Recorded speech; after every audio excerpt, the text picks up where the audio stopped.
Hello and welcome back to the workshop where Richard Proudman from Bachmann is back with again to take a closer look at their recently announced Class 13. Now this is, in terms of shunting engines, really quite different, but obviously very recognisable for people in terms of its outward appearance, isn't it? Yes, well, the Class 13 is something that's never been produced before in 00 scale, so we're delighted to bring this prototype to the market. Based on our Class 08, Class 09 shunters, which were all new models we revealed last year and they first arrived on shelves earlier this year. And the Class 13s, they were, like I say, very distinctive, very unusual, but very familiar at the same time. Absolutely. So, I mean, they were very much a locally based engine in Sheffield, weren't they? Yeah, so the Tinsley marshalling yard, which opened in 1965, used hump shunting. So wagons and freight stock was shunted up a hump, and then gravity took it down into the respective sidings and where it needs to end up. And they had retarders to slow them down and such like, but they needed something to move the wagons up to the hump to do the upwards journey, and they need something strong. A long wheelbase locomotive like a Class 37, for example, ran the risk of grounding out on the hump, so they needed something like an 08 shunter but stronger, so they took two 08 shunters and modified them a bit and coupled them together to make a master and a slave unit like we see here. Yeah, it really was quite a steep incline up to the hump, wasn't it? Yeah, so the two 08s together had a lot of power. They could move all the freight stock that was required. They had larger plates fitted to the buffer beams, so you can see on the models they've got deeper and actually thicker buffer beams. Yeah, so it's actually literally thicker buffer beams as well, isn't it? Yeah, added weight to give a better adhesion to the rail and give it more power. Obviously the slave unit had the cab taken off, so quite a drastic change there. There was extra whistles fitted, so we got an extra whistle on the back of the cab there. There was in-cab communication with the control tower, so quite a few small changes, and then obviously the drastic change, the removal of cab. And there were 3 Class 13s created like this in 1965, ready for the opening of the yard.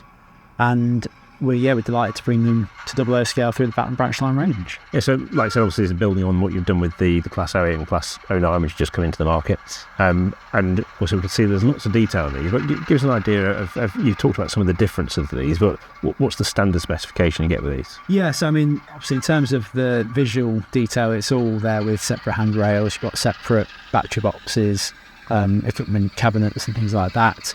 We've got the white wire conduit runs for the lights on the front and the rears, but then inside the model we've got a 5-pole motor, we've got all-wheel pickup, we've got the separate axle bearings on each axle, and then we've got Flux 22 DCC interface, and that comes with a pre-fitted speaker as well. And it's not just one speaker, is it? And it's not just one motor, because actually both are powered. That's right. So yeah, we've got 2 fully functional locomotives here, basically.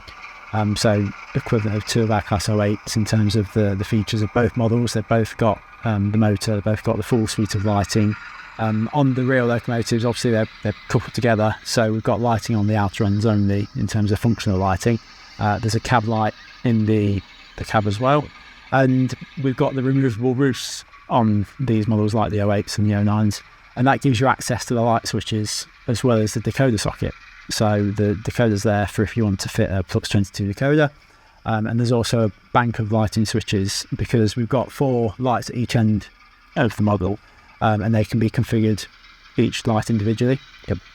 And that counts for both analog and DCC users. Yeah, so with DCC, they can actually take control of that through the handset, can't they? That's right, yeah.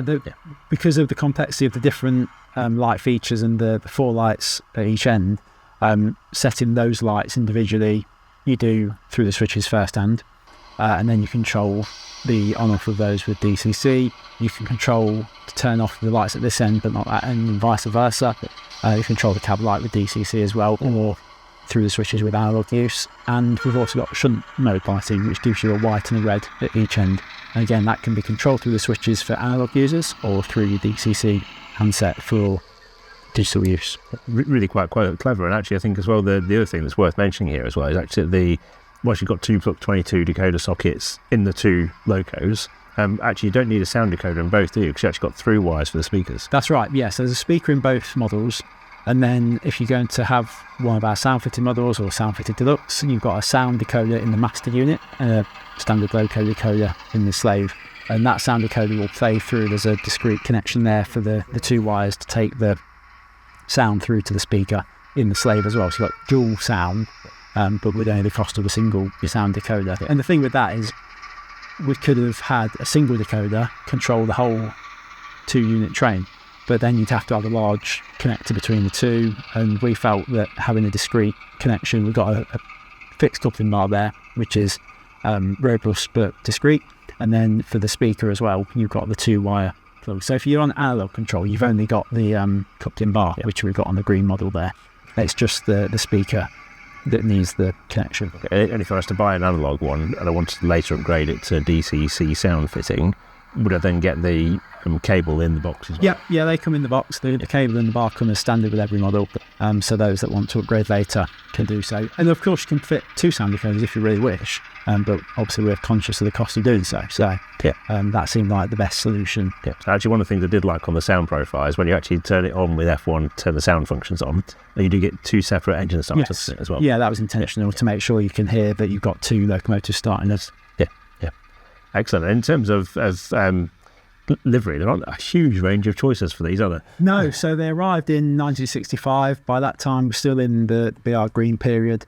For a short while, they ran cab to cab, basically. But that was quickly changed around into the formation we see here. So we've modelled both models in the formation that was most common. So after BR Green, we obviously had the BR Blue. And the TOPS numbering system came in eventually as well, which gave them the 13,000 series numbering.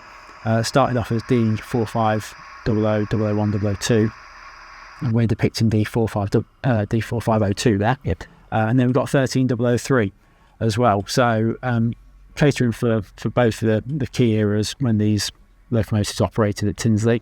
And they've lasted in service for almost 20 years. The last ones were taken out of service in the very start of 1985 because they closed the Hump at Tinsley in December 84, I believe. Yeah. At which point then there's not so much need for them, is there? So. No, exactly. Sadly, all 3 of them were scrapped. They did see a bit of use on rail tours towards the end of their careers, so good excuse for people to... Absolutely, there are some fantastic photographs of those rail tours as well, with the BR Blue 13 with the rake of BR Blue and grey mark in Tinsley Yard. Yeah, I think they only pulled portions of the rail tour because they weren't the quickest of machines. No. You got very far. No. It was the only traction for the day. Yeah, absolutely. Yeah. I think they were quite restricted as to where they went anyway, even in service, weren't they? So they're fantastic looking things. Though. They went down to Swindon Works and I think Doncaster or Darlington for works and overhauls and such like during their lives. So every reason to get one on your layout if it just happens not to be based on Tinsley Yard. Yeah. If you're modelling Swindon, you're fine. Yeah. Or anyway, in between. Exactly. Yeah. Well, you've got to take the rods off and things. Yeah. Minor details. We won't get into that. So obviously this is the first time we're actually seeing them in decoration, because when you first announced these, you had the engineering sample. Yes. But it's really nice to see them actually in full colour as well. Yeah, we're delighted to show them off in the fully finished format. These are production models, so they're all finished now, and we should be seeing them in the shop before the end of the year. It's great to hear they're not very far away. They're going to be here before the end of 2025. But then you've got 3 different versions in terms of specification of it. You've got DCC ready, you've got the DCC sound fitted, and you've got the sound fitted deluxe. So you can explain what the prices are and what the different changes are for each. Yeah, so the standard models, they have a recommended retail price of $399.95. And for that, you've got the 2 fully functional motorised models with the Plux 22 decoder sockets and a full suite of lighting. We've also got the Stay Alive system in this, the backup Stay Alive system, fitted to both units again.